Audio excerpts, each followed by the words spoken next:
اپنے علاقوں کے اندر جہاں پر دیکھیں تو آدمیوں کا جھگڑا ہے، آگے بڑھ کر صلح کروا کے ان کو گلے ملا کر ان کو روانہ کیا کریں گے۔ خدا کی قسم جو بندہ یہ کام کرے گا دنیا میں بھی اللہ اس کو اجر عطا فرمائے گا، اور قیامت کے روز اللہ رب العالمین اس کو جنت کا حقدار بنائے گا، جنت میں اللہ اسے محلات عطا فرمائے گا۔ حضرت انس رضی اللہ تعالیٰ عنہ سے روایت ہے، بڑی پیاری حدیث پاک سنیے گا۔ حضرت انس بن مالک رضی اللہ تعالیٰ عنہ فرماتے ہیں کہ ایک بار نبی کریم علیہ السلام آپ تشریف لائے، تشریف فرما کے حضور علیہ السلام ہمارے درمیان، کہا کہ ایسے بیٹھے بیٹھے نا حضور علیہ السلام مسکرائے، کہا کہ حضور کے لبوں پر مسکراہٹ آئی، تو حضرت عمر رضی اللہ تعالیٰ عنہ پوچھنے لگے، کہتے ہیں کہ حضور آج آپ مسکرائے کیوں؟ بھائی کوئی بات تو نہیں ہوئی، نہ کسی نے کوئی بات کی ہے، حضور آپ ایسے بیٹھے بیٹھے مسکرائے، اس کو مسکرانے کی وجہ کیا ہے؟ نبی پاک علیہ السلام نے ارشاد فرمایا کہ قیامت کا دن ہوگا، یہ میرے حضور غیبوں کی خبر دے رہے ہیں، غیب کی خبر دے رہے ہیں، ابھی قیامت 1400 سال پہلے بات بتا رہے ہیں، ابھی تو ابھی بھی قیامت نہیں ہے۔ اللہ اکبر، حضور تشریف فرمائے، مسکرائے، حضرت عمر نے پوچھا حضور آپ مسکرائے کیوں؟ نبی پاک علیہ السلام نے ارشاد فرمایا قیامت کا دن ہوگا، میرے دو امتی اللہ کی بارگاہ میں دو زانوں عرض کریں گے، گر پڑیں گے، دو زانوں گھٹنوں کے بل، کہا گھٹنوں کے بل گر پڑیں گے اللہ کی بارگاہ میں، ان میں سے ایک شخص عرض کرے گا، کہے گا مولا اس شخص نے دنیا میں میرے اوپر ظلم کیا تھا، اللہ تو مجھے آج اس سے انصاف دلوا۔ اللہ اتنا کٹھن مرحلہ ہے، قیامت کے روز یہ حساب مانگا جائے گا، آج جو ظلم کرتے ہیں نا لوگوں پر، قیامت کے دن ہونی ہے پکڑ۔ کہا کہ کہے گا مولا یہ جو میرا ساتھ والا ہے اللہ، اس نے دنیا کے اندر مجھ پر ظلم کیا تھا، مولا آپ مجھے اس سے انصاف دلوا۔ اللہ رب العالمین ارشاد فرمائے گا اے میرے بندے انصاف تو میں کر دوں گا، لیکن اس کے پاس تو تجھے دینے کے لیے کچھ ہے ہی نہیں، اس کے پاس تو کوئی نیکی نہیں بچی جو تجھے دے دے اور تو راضی ہو جا، اس کے پاس تو کچھ بھی نہیں، یہ تجھے اب دے گا کیا؟ یہاں پر نہ یہ دنیا ہے کہ پیسے ہو، مال و دولت ہو، کچھ زمینیں ہو جو تجھے یہ دے کر تو اسے معافی مانگ رہے، کہا اس کے پاس تو کچھ ہے ہی نہیں، کہا یہ بیچارہ تجھے کہاں سے دے؟ وہ کہے گا مولا مجھے تو اس سے انصاف چاہیے۔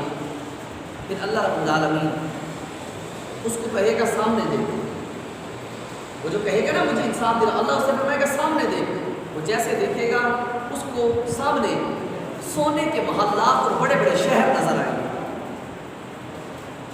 سونے کے محلات اور شہروں پر اس کی نظر پڑے گی، جیسے دیکھے گا نا وہ موتیوں سے بنے ہوئے ہیں، ہیرے جواہرات سے سجے ہوئے ہیں، جب ان کو دیکھے گا دیکھ کر کہے گا مولا کیا یہ پیغمبروں کا مقام ہے؟ کیا یہ نبیوں کے لیے جگہ ہے؟ یا صدیقین کے لیے یہ محلات ہیں؟ یا یہ شہیدوں کے لیے محلات بنائے ہوئے ہیں؟ اتنے عظیم عالی شان سونے کے بنے ہوئے بڑے بڑے محلات، بڑے بڑے شہر اور موتیوں سے لدے ہوئے، موتیوں سے ان کی سجاوٹ کی ہوئی، مولا کیا یہ پیغمبروں کے مکانات ہیں یا شہیدوں کے ہیں یا صدیقین کے ہیں؟ اللہ رب العالمین نے ارشاد فرمایا یہ اس کے لیے ہے جو اس کی قیمت ادا کر دے، یہ اس کے لیے ہے جو اس کی قیمت ادا کر دے۔ فرض کرے گا مولا کون اس کی قیمت ادا کر سکتا ہے؟ اس کے کہنے کا مطلب یہ تھا کہ اتنے عالی شان محلات، مولا ان کی قیمت کون ادا کر سکتا ہے؟ اللہ رب العالمین نے ارشاد فرمایا تو ادا کر سکتا ہے، ان کی قیمت تو ادا کر سکتا ہے۔ کہے گا مولا میں کیسے ادا کر سکتا ہوں؟ اب اگلی بات سنیے گا، اللہ کہتا ہے کہ مولا میں کیسے ادا کر سکتا ہوں؟ اللہ نے فرمایا تو اپنے بھائی کو معاف کر دے، یہ محلات میں تجھے عطا فرما دوں۔ اللہ دیکھیے کہ اللہ بھی سلو فرما رہا ہے، اپنے بندوں کے درمیان صلح کروا رہا ہے۔ اللہ فرمائے گا تو اس کو معاف کر دے، یہ محلات میں تجھے عطا فرما دوں گا۔ جب دیکھے گا کہ اتنے محلات ہیں، اس سے اور بڑی کیا بات ہے، وہ خوش ہو کر کہے گا مولا میں نے اپنے سارے حقوق اس کو معاف کیے، میں نے اپنے سارے حقوق اللہ رب العالمین ارشاد فرمائے گا چل بھی اٹھ کھڑا ہو، اپنے اس بھائی کا ہاتھ پکڑ، اس کو بھی ساتھ لے کر دونوں اکٹھے جنت میں داخل ہو جائیں۔ سبحان اللہ، کتنی پیاری بات ہے کہ سلو کروانا اتنی بڑی فضیلت ہے کہ قیامت کے دن اللہ بھی اپنے بندوں کے درمیان صلح کروائے گا۔ نبی پاک علیہ السلام نے خود ارشاد فرمایا کہ لوگوں کے درمیان صلح کرواؤ، مخلوق کے درمیان صلح کرواؤ، کیونکہ اللہ رب العالمین بھی قیامت کے دن لوگوں کے درمیان صلح کروائے گا۔ تو یہ صلح کروانا یہ اللہ کی سنت ہے، اللہ رب العالمین کا طریقہ ہے بندوں کے درمیان صلح کروانا۔ اور ہم ہیں کہ نہ جانے کس طریقے میں پڑ جاتے ہیں، لڑائی جھگڑا ہو جائے، بجائے بیچ میں سازش بن کے ہم صلح کروائیں، فسادی بن جاتے ہیں، معاملات بڑھ جاتے ہیں۔ جو سرپنچ ہوتے ہیں، جو پنچایتوں والے ہوتے ہیں، مہربانی کیا کریں، ایسے موقعوں پر جا کر کوشش کیا کریں کہ فریقین کے درمیان اچھے انداز کے اندر صلح ہو جائے، اور یہ نیت دل میں بٹھا کر جایا کریں، ذہن میں ہو کہ یار میرے آقا کا فرمان ہے، اس وقت تک نہ اٹھے کہیں میں بیٹھا ہوں، میں تو آج صلح کروا کے ہی جاؤں گا، کیونکہ میرے رب کا فرمان ہے، میرے رب کے حبیب کا فرمان ہے کہ جو کسی کے درمیان صلح کروائے گا اللہ رب العالمین ہر کلمے کے بدلے میں اسے ایک غلام آزاد کرنے کا ثواب عطا فرمائے گا، اور جب وہ صلح کروا کے واپس اپنے گھر کو آئے گا تو اللہ رب العالمین اس کی مغفرت فرما دے گا۔ جب ہم یہ ذہن بنا کر بیٹھیں گے، ہمارا ذہن کسی فریق سے پیسے لینے نہیں ہوں گے، ہمارا ذہن کسی سے لالچ نہیں ہوگی۔ اللہ نے قرآن کے اندر فرمایا نا، فرمایا وَالصُّلْحُ خَيْرٌ، اللہ نے فرمایا کہ صلح تو خوب چیز ہے، صلح بہتر ہے، وَأُحْضِرَتِ الْأَنفُسُ الشُّحَّ، لیکن دل لالچ کے پھندے میں، انسان کا دل لالچ کے پھندے میں ہوتا ہے۔ اللہ نے فرمایا صلح اختیار کرو، صلح اچھی چیز ہے۔ انسان کا دل تو نہیں بھرتا، آج ادھر سے پیسے لے کر ان کے درمیان لڑائی، ادھر سے پیسے لیے ان کے درمیان لڑائی۔ مسلمان کا کام فساد ڈالنا نہیں، مسلمان دنیا میں توڑنے کے لیے نہیں آیا، مسلمان دنیا میں جوڑنے کے لیے آیا۔ توڑنے والے بنے، جوڑنے والے نہ بنے، نہیں تو قیامت کے روز توڑنے والوں کے اندر شمار کیے جائیں گے۔ اگر آج لوگوں کو جوڑنے والے بن گئے تو قیامت کے دن ہم لوگوں میں جوڑنے والوں میں شمار ہوں گے، اور اللہ رب العالمین کی ابدی سرمدی نعمتوں کے حقدار بنیں گے۔ اور اگر ہم نے لوگوں کے درمیان پھوٹ ڈلوائی، دنیا کے اندر لوگوں کے درمیان جھگڑے کروائے چھوٹی چھوٹی بات پر، نہیں تم نے جا کر ایسے کہنا ہے، تم نے جا کر ایسے کہنا ہے، تو یوں بات بڑھے گی آگے۔ اپنے دل سے فتویٰ لے کہ میں جو اپنے بھائی کو اس انداز کے اندر گائیڈ لائن دے رہا ہوں، میں جو اس کو سمجھا رہا ہوں، کہیں ایسا تو نہیں کہ یہ فساد کا سبب بن جائے، ان کے درمیان محبت ختم ہو جائے، الفت ختم ہو جائے اور ان کا جھگڑا بڑھ جائے۔ اپنے ذہن کے اندر رکھا کریں، یاد رکھیے گا جھگڑالو شخص کا نہ تو دنیا میں کچھ بنتا ہے اور نہ قیامت کے دن اس کا کچھ بنے گا۔ یہ فتنہ فساد پھیلانے والے قیامت کے روز اللہ کے عذاب کے حقدار ہوں گے، لوگوں کے درمیان پھوٹ ڈلوانے والے قیامت کے دن اللہ کے عذاب کے حقدار ہوں گے۔ تو لہٰذا فتنہ فساد پھیلانے سے بہتر ہے کہ ہم لوگوں کے درمیان صلح کروا کے ان کو آباد کریں۔ بعض لوگ یہ بھی کہتے ہیں کہ یار ہم لوگوں کو سمجھائیں کیوں، لوگوں کو سمجھائیں، اس نے تو سمجھنا ہی نہیں ہے۔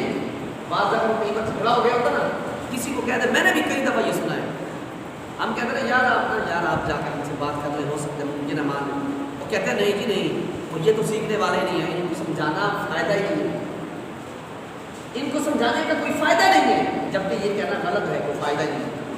کیوں؟ میں نہیں کہتا، رب فرماتا ہے، اللہ نے خود قرآن میں فرمایا وَذَكِّرْ فَإِنَّ الذِّكْرَ تَنفَعُ الْمُؤْمِنِينَ۔ اللہ رب العالمین نے ارشاد فرمایا سمجھاؤ کہ سمجھانا مسلمانوں کو فائدہ دیتا ہے، سمجھاؤ کہ سمجھانا مسلمانوں کو فائدہ دیتا ہے۔ اللہ فرما رہا ہے فائدہ دیتا ہے، اور ہم اپنی عقل کے گھوڑے دوڑاتے نہیں جی نہیں کوئی فائدہ نہیں ہے ان کو سمجھانے کا۔ ٹھیک ہے آپ کی بات نہیں مانے گی، وہ فوری طور پر شاید ہو سکتا ہے نہ مانے، لیکن ہو سکتا ہے وہ بعد میں جا کر سوچے یار وہ بندہ بات تو ٹھیک کر رہا تھا، اور بات تو ایسا ہوتا بھی ہے، بعد میں جا کر لوگ سوچتے ہیں کہتے ہیں یار وہ بندہ بات ٹھیک کر رہا تھا، یار بات اس کی ماننے والی تھی، کیونکہ جب وہ آپ کی بات نہیں مان رہے تو ان پر غصے کی کیفیت ہوتی ہے، اس لیے وہ انکار کر دیتے ہیں بات ماننے سے۔ تو سمجھانا بہر صورت مسلمان کو فائدہ ہی دیتا ہے، مسلمان کو نقصان نہیں دیتا، یہ بات اپنے ذہن کے اندر رکھا کریں۔ تو لوگوں کے درمیان ہم نے پھوٹ نہیں ڈلوانی بلکہ لوگوں کے تعلقات آپس میں بحال کروانے ہیں۔ دیکھا کتنی پیاری بات ہے کہ اللہ رب العالمین بھی قیامت کے دن اپنے بندوں کے درمیان صلح کروائے گا۔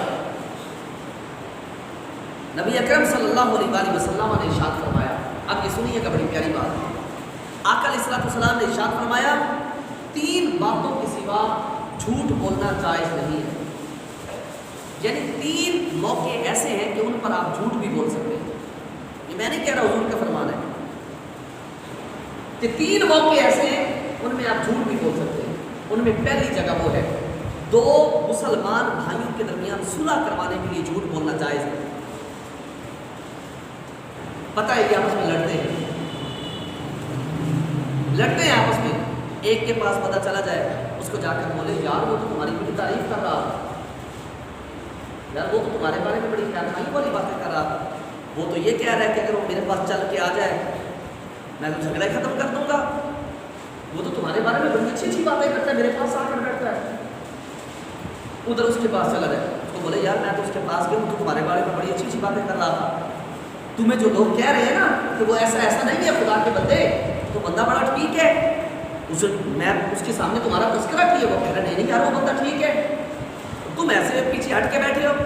تو اس طرح کہ جا کر دونوں کو خلاف واقع باتیں کہنا جو کہ جھوٹ ہے، ایسے موقعوں پر 2 مسلمان بھائیوں کو آپس میں ملانے کے لیے جھوٹی بات جا کر کہنا یہ بھی جائز ہے۔